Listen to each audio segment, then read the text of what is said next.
So, Coach, coming off the Utah game, is there a different experience with a younger team coming off a loss like that? Have you felt something different from them since that game? Not really. Maybe I'm sure. Look, I think we were on a start over this year, so early on the guys didn't understand our culture of it's just not okay to lose. So regardless of your situation, new guys, all the the whole thing we've gone through this year, still not okay to lose. So it took us a while to get back to normal, the way we do things here.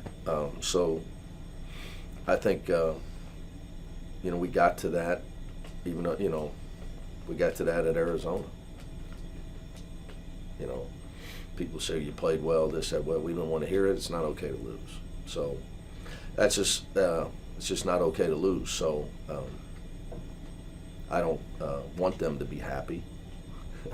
I think the minute you accept defeat, that you're in trouble. To me, it just can't be. It can't be okay.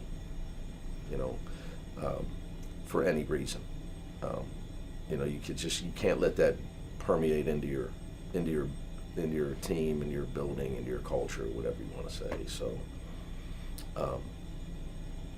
so I think we've been there. So a different reaction, would you say, this week after that loss than earlier in the season? Would you? Yeah, I knew. Like I said, I think we got there at Arizona. Where people tried to say, "Oh, but you played well," and then nobody wanted to hear it.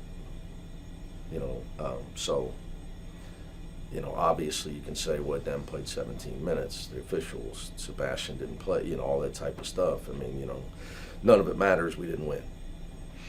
Any update on a potential suspension for Sebastian Mack? No, unless you know something I don't know. What did you see when you looked at that play? He had his arm up, but which he knows. We've discussed it. He understands. It is what it is. It's over. He made a mistake. He's a young kid. You move on. So can't put your arm up. Because once you put your arm up, then it gets to a point of flagrant. Your arm's down, you're getting screened hard, it's a different story. You can't put your arm up. So, we showed him and the whole team, films of guys doing it right or doing it wrong. So I just try to teach. Did you consider that a dirty play on his part? I don't even go there, because Ben, what I would say to you is, there was other plays in that game too, from the other team. So teams compete. You go through. That's for you guys to decide. I try to go through the teaching aspect of it, like I went through. I think everybody will draw their own conclusion on that. People that have competed will probably have a different opinion than some that haven't competed. Who's right, who's wrong. He understands he was wrong. So. Like I said, we use it as a teaching moment. That's what you do as a coach. USC, when you played them the first time, obviously did not have Collier. They beat Utah at home. How different are they with him and everybody back together? Well, Collier's the guy, that changes the world, because he's got the ball most of the time. So they're a different team now that he's back playing the whole game, predominantly controlling the ball from a usage rate at a very high number for them. So, he's a great kid. I know him well. We recruited him, and I'm just happy that he's healthy. But obviously, they're a better team with him. Would you and I know you probably don't want to divulge a game plan, but I'm not going to. Dylan on Boogie or? No, I'd like a lot of things. So, here's what I'd like Aaron Afalo on Boogie, and I'd like Russell Westbrook on Collier. How's that? But Dylan's defense will be key in this game, right? I think everybody's defense is big key in every game. I think what you're getting at is Dylan's played well defensively. He's grown as a defender, but this is a different assignment because Isaiah plays with tremendous strength, and he plays a lot in the post. Coach, how do you approach when you have a whole week to prepare for a game? Is it like a mini reset to reestablish the things Yes. that you want to do? Can you talk about that a little bit more? Well, this time of year, it's good to it's good to only have one game at least in 1 week, so you can get some rest. Yeah, the guys are constantly getting hit with game plans, and at the college level, because the pros are different, they play so much. And I have friends in the pros that their scouting reports, because they know guys. It's quick. We spent 3 days of unbelievable amount of preparation and put into scouting our opponent and game plans. I'm not saying us. I'm talking college basketball. And all you got to do is watch the benches during a game when a play's called. The mental grind of that for players is something that I try to stay in tune with. I think it's really important not to just, because if you look at everything from a coach's perspective, it's okay for me, because that's what I do. I'm an adult. I'm just watching film. I'm absorbing reports. I'm game planning. I'm going over what I should have done last game. But I'm an adult. They're kids. They're going to college. So the point I'm trying to get to is I think you got to be in tune to where the guys need a mental break. And then you got game after game after game, and you got to get them to where they all know the game plan and they are in tune with the strengths and weaknesses of the other team, individual and team strengths. It's a lot. So I think it's good to not have any film for a few days. As much as, like, my staff, we're off Monday, come in Tuesday, want to, let's go over a Utah game. And sure, there's things that we need to do better. There's certainly things that I needed to do better. I said, no, we're just going to shoot. That's all we did on Tuesday. That's it. Yeah, so when both teams can have the ability to scout, and they do, Mm-hmm. You think you know what they're going to do, they think you know. That's college basketball. That's why it's so hard to score. That's why it's so hard to score in college basketball. It's the hardest game to score of basketball games because of the level of coaching, the technology of today. When I first started, I'd go out to airports and wait on a thing called Delta Dash for VHS tapes in '96. Trying to get tapes flown in on other, now everything's a push of a button. The analytics and the technology is unbelievable. You can send it right to your guys. They all have devices. It's by far the hardest game to score. It's got no defensive 3 seconds, no defensive rules, and the scouting. Where you see guys that are great athletes but don't really affect the college game, but they can score in a pro game because it's just so more wide open. Yeah. It's just a different. Literally, it's a different game.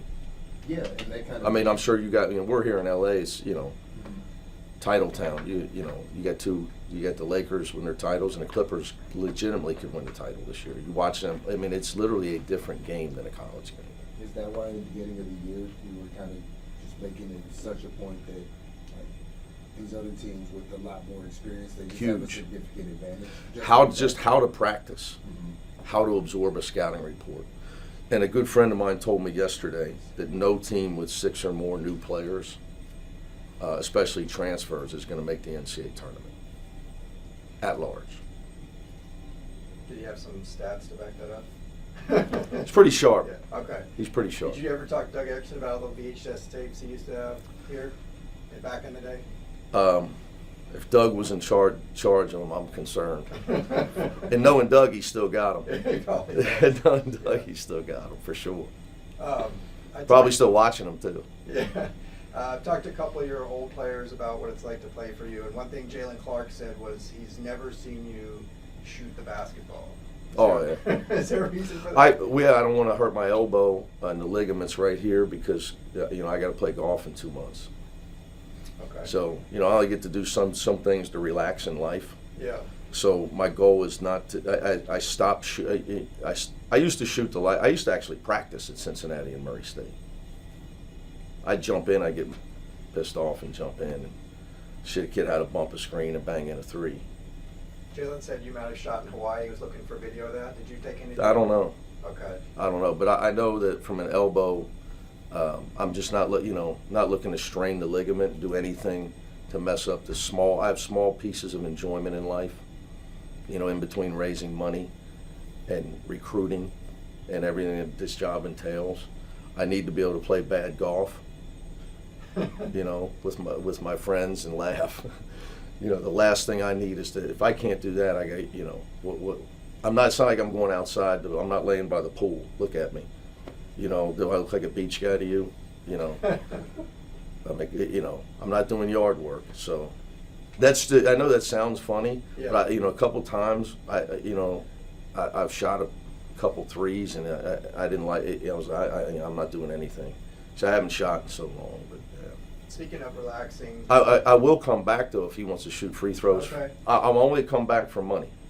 Okay. Charitable donation. Well, he's coming free throw contest. He'll be back for that alumni. I'll donate to the charity of his choice. He can donate to the Men of Westwood. Okay. Sounds like a plan. Speaking of relaxing, when you had that health scare in Cincinnati, did that change the way you coach? Have you taken a more relaxed, easygoing approach since then, just out of necessity, or that didn't really? No. Okay.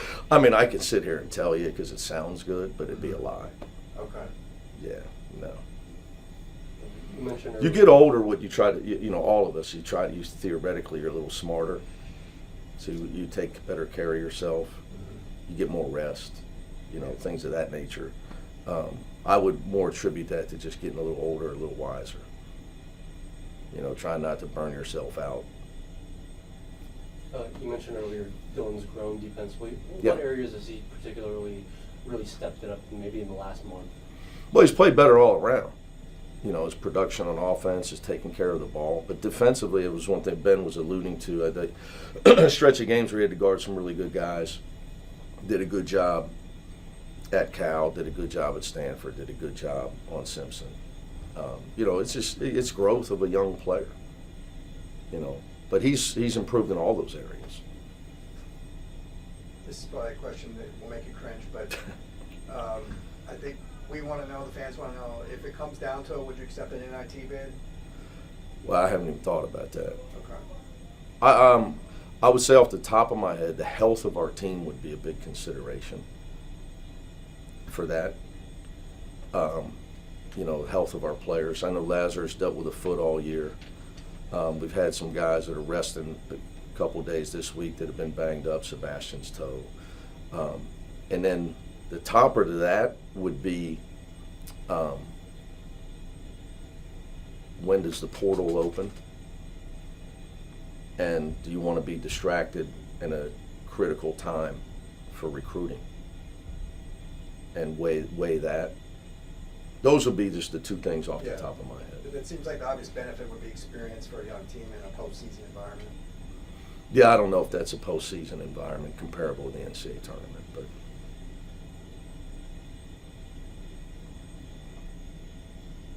I mean, it's extra games if you win. Yeah. But yeah, we haven't had any I haven't talked with my staff or with anybody about that. All right, guys. Thank you. Thank you. Appreciate it. Thank you.